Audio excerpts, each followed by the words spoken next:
football ayaa soccer isku bedelaysa. Soccer. What is soccer marka? Soccer waa kubadda cagta walaal. Pants waxay isku bedeshaa trousers. Yeah, trousers are. Damn, that's crazy. Assalamu alaikum. Welcome to Iqra family. Kusalaawada Iqra family. Magacaygu waa Ramsi Jamaal. Maanta waxaan soo joognaa. My name is Coach Ridwaan. Nice to meet you, Coach Ridwaan. Thank you. Nice to meet you as well. So, horta Coach Ridwaan, what accent do you speak? Accent ke mbala jidayaad ku hadashaa? Me, I speak a British accent. Ah, you speak British? Yeah. Well, I speak American. Anu American kan ku hadlaa. So, farqiyo badan baa u dhaxeeya lahjada Amerikaanka iyo lahjada Britishka. There's a lot of differences. Kelmadaha qaar ayaa markasta isbedbedela. Am I correct? Yes, of course. Right? So, maanta waxaan isku daynaa inaan dhowr kelmadood lahjada Amerikaanka aan bixiyo, deetana macnahooga amba sida ta Britishka loogu dhawaaqi lahaa uu coachku inoo sheego. Okay? So coach, yeah. I'll start with something easy. Wax fudud baan ku aftaxaya. All right, no problem. How do you say amba maxay isku bedeshaa football? Football. Yes. We call it soccer. Soccer?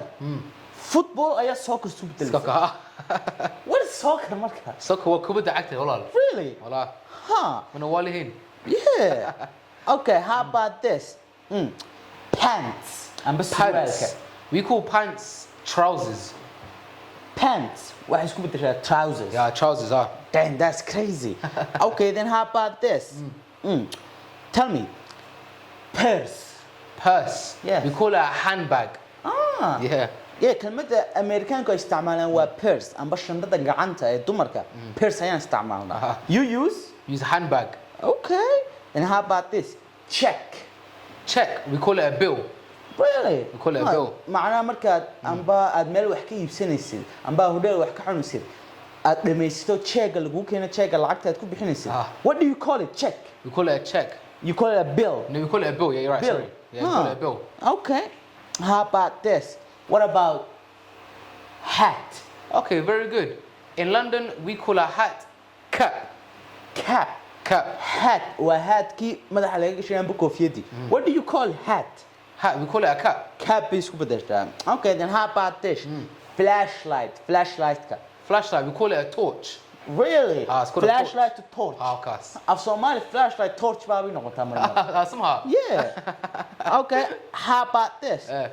The last one. Tii ugu dambeysay. What do you call a couch? Couch waa taanka ku fadhino. Ma fadhiga lagu fadhiisto ayaa la yiraahdaa couch. What do you call a couch? We call a couch sofa. Couch waxay isku bedelaysaa Sofa. That's crazy. Shall I give you an example? Yes. In the Somali language, a fridge, so glaser عاد اسمها. Yes. It has two names. Yeah. So you can say glaser اسمها. Yeah. You're Tagalog. Yeah. What's that? Talaajad galaaseer. What's that? Saasoo kale ayay lahjaduhu isku bedbedelaan. So, first of all, thank you very much, Coach Ridwaan. No, thank you. Thank you for having me. I appreciate it. And saad imika arkaysiin Coach Ridwaan iyo macallimiin badan way nala joogaan here at Iqra family. qaybteeda online-ka waa iman kala siin qaybteeda offline-ka sidoo kale qayb cusub ayaan ka furnay Jigjiga yar. So, thank you very much. This is Iqra family. We welcome you.